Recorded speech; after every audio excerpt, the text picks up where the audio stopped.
So you're at a stage right now where you need to become an entrepreneur. You know that having a 9-to-5 job just isn't going to provide the stability or the lifestyle that you thought that you would achieve by this point in your life. You might have heard about different business models, whether they're traditional businesses or online businesses. You might have even started and failed in business before, or you might have heard about the opportunity in recruitment but don't know how to get started. Whatever your reason for being here, by the end of this video, you're going to know what a recruitment agency does, how much money recruitment agencies make, how much it costs to run a recruitment agency, and you're going to know how to start your own recruitment agency. In this video, I'm going to give you a detailed step-by-step process that you can follow and implement today to start making money as a recruitment consultant. And the topics that we're going to cover are choosing your niche, finding leads, finding candidates, and finally making the placement. So if you're serious about achieving financial freedom and living freely, then make sure you watch this video all the way through to the end, because I'm going to be sharing with you all the information that you'll need to get started with changing your life. And for those who stay till the very end of this video, I'm going to be giving away a crazy free bonus that you're not going to want to miss out on. So let's lock in now and get into this video. If you're new to the channel, my name is Ehsan Khan. I've started multiple recruitment agencies, all of which have done multiple six figures within their first 12 months. And I create weekly content to help people just like you start and scale their own recruitment agencies, where they're able to leave their jobs, work from home or anywhere else in the world, and still make more money than most CEOs of corporate companies. So make sure that you subscribe to this channel now, so your feed is inundated with my content and other content like this to help you level up in life. And if there's anything in this video that struck a chord with you, click on the button and leave a comment saying what that was. I always read the comments, so if there's any topics you'd like me to cover, you can leave a message in the comments and I will see it and I will respond to it. So now let's get into this video. So as I promised, we're going to go over what a recruitment agency actually is and what they do. So when I started in recruitment, I literally had no clue what a recruitment agency was or what they did. And worst of all, I didn't even know what I was supposed to be doing. I was fresh out of university and needed a job. So I took the first one that came my way, and it happened to be in recruitment. Luckily for me, I ended up joining one of the most well-respected agencies in the world, and I was mentored by some of the best consultants in the company. And eventually I became one of the top consultants in that company. So if you don't know what recruitment is, then don't worry, I was in the same boat as you. The simplest explanation is that a recruitment agency or a recruitment consultancy acts as a bridge between companies known as clients and job seekers known as candidates. Recruitment companies find jobs for individuals looking for new work opportunities. Typically, agencies are client-led, i.e. they find the vacancy and then find the talent rather than looking for vacancies for specific candidates. And there are 4 recruitment agency models. Firstly, you have temping agencies. These supply short-term hires. For example, retail stores hire temp staff during busy periods like Christmas to meet the demands of their customer. Or you have staffing recruitment, where you're finding candidates for roles on a constant basis, i.e. like a daily basis, such as nursing. Then you have contract recruitment. This is where you're placing candidates also into temporary roles, but it's for a fixed period of time, i.e. a software engineer who works for a company on a 6-month contract. There's a lot of reasons for why companies hire in this way. For example, if they have too much demand and their current staff aren't able to cope, they might hire someone with experience to come in and help ease the workload and keep the rest of the team happy, so they don't need to work longer hours. Permanent recruitment, this is the most traditional type of vacancy. This is when a company wants to hire someone for a vacancy with no predetermined end date, i.e. someone gets a job and carries on working in that role until something happens, they get a promotion or they decide to leave, or they're made redundant, or they're fired. And one of the fundamental rules of succeeding in business is to leverage your time, work less and earn more. And when you run a temp or staffing agency, you will be flat out every day because you'll need to find candidates for roles multiple times per day for a small fee. So I don't believe you should consider temp or staffing agencies for this reason. You're doing high volume and low value recruitment, Whereas with the contract and permanent recruitment, you're making fewer placements each month at a much higher value. So for this video and all my other videos, I'll only be discussing contract and permanent recruitment agencies. And the great thing about these two models is that by following the steps that I'll show you in this video, they overlap and they intertwine. Essentially, you can incorporate both types of vacancies into your business without any extra work. So this is one of the most asked questions on the internet when it comes to recruitment, which is how much money does a recruitment agency make? Now, thinking back to when I was at my interview for a trainee recruitment consultant role, one of the main questions that they asked me about was my motivation and drive for getting into recruitment. And I was very honest with them. I told them that I was massively in debt after university. I hadn't paid for my accommodation for my final year because, of course, I'd spent all of my money on clothes, food, petrol, girlfriends, holidays, and everything else a 20-year-old spends his money on. The interviewer who ended up becoming my mentor told me that that is exactly what he wanted to hear. The fact that I was in debt and was driven to make money quickly was music to his ears, because recruitment is all about the money. So that was one of the main reasons they hired me, was because I was money motivated. And here's how it works. In contract recruitment, you have a lead or a vacancy. The vacancy is temporary, say for example 3 months. The client gives you the budget for the candidate as a daily rate. You place the candidate in the job. You take a cut from the candidate's daily rate for the entire length of the contract. So if the contract extends to 6 or 12 months or beyond that, then you will continue to get paid. And trust me, I've seen contractors go for 36 months, even 4 years or 5 years. So it can be very, very lucrative. Permanent recruitment, you have a lead or vacancy. The client defines the salary range. So for example, they might say 45 to 50,000. You place the candidate in that job and you charge a fee to the client on top of the candidate's salary. And this is worked out as a percentage of the candidate's salary. So for example, if you find a job for a candidate in a company and you're charging them 25%, then you would make 10,000 off of that. So the more the candidate is paid, the more that you are paid. And there is no limit to how much a recruitment agency can earn, but there is a major factor which will determine how much an agency will make. And that is the salary level or the rates of the roles that they recruit. Isn't that cool? So if you focus on higher paying jobs, you're going to be able to charge higher fees and make more money, while working less than if you were recruiting for lower paying jobs. Following the steps that I'm going to show you in this video, the average salary you would expect to work with will be around $50,000 per year. And if you were to charge your clients 20%, which should be the absolute minimum that you accept from any vacancy that you're working on, you'd be making $12,500 per placement. And again, following the steps I'm about to show you, you should be making 3 to 7 placements consistently. So let's say you make 5 placements on average. You'd be making over 60,000 per month. And that's just the permanent side of things.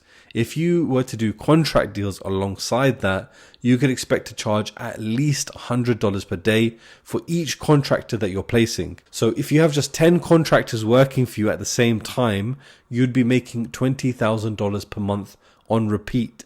And that would be purely passive income because you only place them in the role once, and their contracts can continue to extend for months or even years at a time. I once worked alongside a colleague who had over 50 contractors working for her at the same time and was making over $100,000 per month every single month. And that's what can be achieved with just one person running a recruitment agency. Imagine you hired 2 employees. Both have the same opportunity to make $10,000 per placement per month. Let's say they're not as motivated as you are as the business owner, and they only average $20,000 per month. That's $480,000 coming from your employees who follow the same system you're going to learn in this video. And the best thing about it is that you'll have an almost purely profitable business because the overheads in recruitment are so low. So how much does it cost to run a recruitment agency? So you've seen how much you can make from running a recruitment agency, but how much does it cost to run the recruitment agency? You're probably thinking there's some huge upfront costs, or that your running costs will be extortionate. Well, if that's what you're thinking, then you would be very wrong. In fact, recruitment might be one of the highest profit margin business models, period. All you would need to get started is a CRM system, which costs around $100, access to CVs, which can be as low as $50, an email domain, which is like $5, and a laptop and a mobile phone, and most people already have access to those. And then whatever the business setup costs are for the state or the country that you're in. So to start and run your entire recruitment empire, you only need about $150 per month, and you can start making six figures this year. The costs can increase as your demand increases, but because each deal's value is so high, your profit margins will increase the more that you scale. Now, let's get into this. This is going to be a very detailed, in-depth training on how you can start a recruitment agency. This is the step-by-step process. So, firstly, you need to choose your niche. When I first got started in recruitment, I was told I would be a permanent IT recruiter who specializes in the Java development market. The first day was a literal trial by fire. They gave me a database and showed me how to go from one CV to the next CV. I remember the words of my manager, which were dial the number first and then scroll to look at their experience. The market I was given was so specific that I could repeat the same script over and over again to people who all had the same job titles and were looking for the same type of jobs. They in turn worked for the same type of companies that all the other candidates were looking for. It was like a never-ending loop. Each candidate I contacted was relevant to each and every client I contacted, and I quickly realized that the power of niching down and being as specialized as possible. And that's exactly what Ehsan did when he started his recruitment business. He started recruiting software developers into the robotics and automation sector and has now become one of the top recruiters in that sector with over $400,000 a year turnover. And his average deal value is just shy of $24,000. And there's also Alex, who set up his recruitment agency focusing on agile product owners for the tech sector. Now, he's one of the best relationship builders I've ever met, and that's been one of his keys to succeeding. He genuinely cares about the candidates he's working with and the needs of his clients, and he clears well over $300,000 every year with an average fee of just shy of $18,000. So when it comes to you selecting your niche, don't go broad thinking that you're being niche. And what do I mean by that? I speak to so many people who tell me that their niche is sales and healthcare and IT. And if someone is recruiting for any positions in any industry, how much effort do you think that would actually take to make a placement? It would literally be like picking a needle out of a haystack. Sure, eventually you'd find the needle if you kept at it for years, but then you'll need to find your next needle, which will also take you years, if ever. So you need to be more methodical in your approach. You need to be more disciplined, you need to be specialized, and you must become a specialist. Because when you're a specialist, you automatically gain more buy-in and trust from your clients and candidates. You get more attention, you know what they do and what tools and softwares they use, which will make it extremely easy to pair candidates with clients. For example, I know that mechanical design engineers use SolidWorks, Solid Edge, CATIA, or Inventor for their 3D CAD designs. And I also know that not all mechanical design engineers can do 3D designs. And engineering companies will require their design engineers to use one of those 3D CAD softwares. So when I speak to an engineering manager who says that they use SolidWorks, I will make sure to send them CVs of candidates who are able to design 3D using SolidWorks. Ultimately, you'll be able to charge more. And we hear it from clients all the time. They say, we don't usually pay that much, but because you're a specialist, we understand it would be higher. So I have a few key rules when it comes to selecting your niche. Number one, it has to be future-proof. Make sure it's a growing market or at least a stagnant, i.e. it shouldn't be declining in the industry. Number two, there should be high barriers to entry. So there should be a high barrier to entry to get this job, i.e. academic qualifications. E.g., to become a software developer, it doesn't necessarily require a computer science degree, but one would still need to go into extensive courses to even get a start in development, whereas anyone can become a van driver. Number 3, the salaries should be high. The salary should be a minimum of $40,000 for someone who has 3 to 5 years worth of experience. Because if you look at the numbers, 20% of 40,000 gives you a minimum fee of 8,000 for every position that you are filling. And let's say, for example, you're placing candidates at 25%, which is very common, which should be normal, which should be something that you are pitching to your clients at 25% for this level of salary. So if you're doing 25% of an 80k salary, then you're taking home $20,000 for that candidate that you've placed in this position. Literally from an email that you've sent out, you can make $20,000. Number 2, finding leads. This is the core of your business. Without leads, without clients, you have no vacancies to fill, which means you don't get paid. So obviously, we want to rectify this situation and make sure that we are finding leads regularly and consistently. And I'm talking about daily leads, because when we have leads coming in daily, we increase the chances of making placements, and that too on a consistent basis. We don't want to see 1 month where we close $40,000 in fees, and then for 5 months we don't see any placements, and then we might do one 8k deal and then nothing for another 2 months. Some of you might be thinking, damn, $40,000 in 1 month, I would retire for the rest of the year. If that's you, then you need to understand that your goals are too small. Winners don't quit when they hit their goals. They keep going and try to set new records.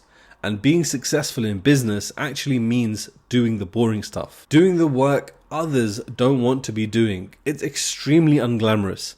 Even the businesses that seem the most glamorous and sexiest on the outside, trust me, the actual work to make the money come in will be dull. Winners work hard first and then they're able to play hard. So to make sure you're able to keep exceeding your goals, you're going to need to know where to find your clients from. And one of the easiest places to go to do this is actually social media. There are platforms which have been set up specifically to help people connect with others on the basis of business. And by far, the most popular of them is LinkedIn. If you don't have a LinkedIn account yet, get that set up ASAP, because you'll find the lowest hanging fruit here on LinkedIn. Once you know the niche you're going to recruit for, type that into the search bar at the top and then click on people. Now you'll see all the people who do that job. You can filter further by location to help you find the right people. Click on their profiles and you'll see a list of companies that they've worked for. Now you have 3 to 4 companies that you recruit for the roles that you recruit for, and you have a candidate who can connect, that you can connect with on LinkedIn and get them to send you their CV. Keep doing this and you'll have hundreds of companies each month to add to your Excel spreadsheet or CRM system. You'll want to click into the companies and look for the hiring managers, which you'll know based on their job titles. E.g., a software developer is hired by an engineering manager, so you would look for the engineering manager within that company. Email each of the hiring managers with some relevant CVs straight away and on a frequent basis, and you'll soon see leads pouring in. So I'm just going to come here to the whiteboard and highlight what I mean. So once you've got a candidate on LinkedIn, and you've come to their profile and their name is such and such and their job title is whatever you recruit for, and that's their location, right? Then below all of that, they'll have their bio, etc. And then it'll have the company logos of the businesses that they worked for in the past as the job that you recruit for. So each of these companies will be relevant to what you recruit for. So then what you do is you go to your CRM system and you input this company into here. But then you click onto the company and then you find a hiring manager, and then you add that to your system as well. And then you get their email address, and there's various ways that you can do that. You can use a website called Hunter, for example, or Lusher, and you can find out people's addresses, their business email addresses, and you put all that information into here, into your CRM system. And then you've got a candidate here. This is a candidate. Now, you might not want to send this candidate to all of these companies. That is a question that you can ask. You can ask them, would you go back to any of the companies that you've worked for previously in the past? If they say, yeah, why not? Then you can straight away send their profile back to them and say, hey, look, do you remember when this person used to work for you? They were great. They loved it. They left for progression reasons, or some get different experience and varied experience. They'd love to come back and see if you're looking for anyone right now. And that's a really, really good way to see if you can sell a candidate back into a company that they worked for in the past. So this is in essence what I'm talking about. And so let's say, for example, then there's another candidate here, and they do the same thing. Let's say, for example, the React software engineers that we're talking about. So then you've gone to LinkedIn. Here's the next React software engineer. This is his profile. And then he's worked for all of these companies that are over here, right? This company. You want to click into that, find out the hiring manager's name, and then you want to put all of that information into your CRM. That's the email. And now, again, you can ask this candidate, do you want to go back to any of these companies? They might say yes. They might say no. But you've got two candidates now, right? So the very least that you can do is send this candidate to these companies and this candidate to these companies, because they both hire React engineers. So that's in essence what we're talking about here. So finding candidates. I was once asked the question, if you had to start with only one, would you rather have a candidate database or a client database? I wasn't sure straight away. So let's just go back to this. So you can see how easy this can be. You can see how simple this way of recruiting is when you're focused on a specific, very targeted niche, a job title. That's how far I niche down to, is just a job title. When you just do that job title, you can go to LinkedIn, you can just see from people's profiles the companies that they worked for, and just start sending to all of these companies, because you know that they hire this type of position. So this is the way to guarantee yourself leads on a very, very consistent basis, if not daily, depending on the quality of CVs that you're sending out. Now, how do we actually find those candidates? So I was once asked the question by one of my directors, which was, if you had to start with only one, would you rather have a candidate database or a client database? So I wasn't sure straight away, but I answered candidate database and I was correct. And when he explained it to me, it made perfect sense. If you had a client database and all you could do was cold call to find new leads, then you'd have no candidates to send them. But when you have candidates, you have everything you need to start making money recruiting, because a candidate CV provides so much information that we can use to start making placements. From a candidate CV, you can find a list of companies that hire for the type of roles you specialize in and know what type of skills each of those companies looks for. And once you've found leads, then your CVs are your product that you send to them to generate interest in bringing them in for an interview and then hiring them.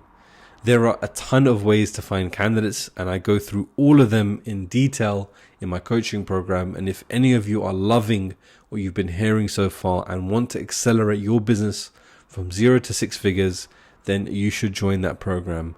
You can find the details in the description below. And I mentioned that I was going to give away a crazy bonus at the end. I'm actually going to give it away now, because I don't want anybody to listen to that at the start and then just jump to the end and then find out what that was. So for anyone who's been listening to this, I know that you are passionate and you are ready to get started with starting and scaling your recruitment business. So I'm going to give away the crazy free bonus now. And what that is I've opened up my calendar to have one-to-one strategy calls with you to see if you would be a good fit for the coaching program. And if you are, you can join. And as long as you follow the steps that I show you in the course, you'll be making $10,000 placements every single month in a matter of weeks. So can you just imagine what your life would be like if you could make an extra $10,000 per month? How about $50,000? Imagine what your life would look like if you were able to consistently make $50,000 per month working from anywhere in the world, being your own boss. How would you look? How would you stand? What clothes would you wear? What car would you drive? What would your home look like? And what about your kids' education? Imagine being able to put your kids into the best private schools. How much further ahead could they be if you were able to make your financial goals a reality? And that's what I've been able to do. I've been able to show my wife and daughter the world. We've stayed at some of the best hotels in the world and been able to eat at some of the best restaurants in the world. So that's why this information is extremely valuable. And so when you're starting your recruitment business and you want to find candidates again, the lowest hanging fruit is to go to LinkedIn. So in the same way, you type in the job title of the type of roles that you hire for, you'll see all the people on LinkedIn in your country initially, but you can change these settings to look for people in particular states or industries, etc. All you need to do is connect with them and send them a message letting them know that you specialize in recruiting for the type of jobs they would look for, and that you speak to managers within their vertical all day, every day. So it would be great to get their CV to have on file if something suitable comes up. 9 times out of 10, they will send you their CV, and as soon as you have that, you're ready to get going. Now, number 4, making the placement. 5,250. That's the value of the first deal I ever did. It was with a gaming company and they were looking for a Java developer. I used the job description to find candidates that had the key skills that my client was looking for, and it was shockingly easy. I did a simple Boolean search with the main technologies that were required for the role and looking for candidates on my database that lived within 30 miles of my client's location. Why 30 miles? 30 miles is important for office-based roles because any further than this would be too much for someone to commute to on a daily basis for any long period of time. If there's hybrid working as there is nowadays, then even still more than 30 miles can become tedious. Most companies are saying a minimum of 2 days, if not 3 days. So again, even with hybrid working, I think 30 miles is the maximum that you should go to. If it's a remote position, then of course that doesn't really matter. Sometimes remote positions will have meetings once a month in the office or meetings once a quarter. And that's a conversation that you can have with the candidates before going in for an interview. But the location is less important for those type of positions. So you want to find people who live as close as possible to your client to increase the chances they'll accept the role if offered and will stay there for a decent amount of time before leaving. And I kept calling candidates who came up on that list to see who was looking for work. Anyone who was interested, I sent across to my client. After a few hours, I received an email requesting interviews with a bunch of them. I organized the interviews and made sure to keep in touch with the candidates until the interview day. After the interview, I took feedback, and 5 weeks after I had started in recruitment, I got my first offer. I still didn't really know what all of this meant, but I gave the offer to the candidate who accepted it straight away, and I had just made my first placement. The total deal value or fee was 5,250. That was one of the best feelings of my life. I had literally put in a few hours of my time into finding the client, finding the candidate, and then sorting out the interviews. And now I'm invoicing a games development company for $5,250. It was too easy. And what made it even better was the client told me to keep looking for more candidates. So without hesitating, I asked him if anyone else that he had interviewed impressed him. And he said he did like another candidate and that he would be prepared to interview him, to offer him too. And that was my second offer. So I gave the offer to my candidate who also accepted the role without any issues. And that was another $5,250 deal. So $10,500 made within the first 5 weeks of starting in recruitment with zero experience. What I had learned though was the formula for making a placement with ease. And so if you're yearning for a piece of that yourself, it's within reach. All you have to do is keep building your client database up, keep getting new candidates into your network, and send your candidate CVs to clients who look for the skills the candidates you're sending have. So this is what I mean by that. So let's move down to here. So you've got your client database here. You've got your candidate database of CVs. All of these CVs are relevant to all of these clients. So what you want to be doing is sending every single day to these clients, CVs to these clients. Try to keep them as relevant as possible based on location, skills, technology, all of that type of stuff. But this is what you want to be doing. And then you want to be adding every single day new ones, new candidates, new clients. And you want to send new candidates to your old clients and old candidates to your new clients, and just keep that going. This cycle, just rinse and repeat. I always look at it a bit like that. So this is the loop of just sending. You're just sending your candidates to your clients. And here you've got new clients, new candidates that you're bringing in. And then this just gets bigger and bigger, and out comes more and more deals on this side. So this is your input, this is your process, and these are the deals coming out. So within a very short period of time, you will start getting clients coming back to you, requesting interviews with candidates that you're sending. Getting interviews will lead to deals. So you want to make sure your focus is always on getting more interviews in with your clients. And so once you've made your first placement and the candidate has signed their new contract and are ready to get started, you can start getting your invoice prepared, and you would send it the day the candidate starts in their role. I have 14-day payment terms as part of my terms and conditions, so my clients pay me within 14 days of receiving the invoice from me. And so there you have it.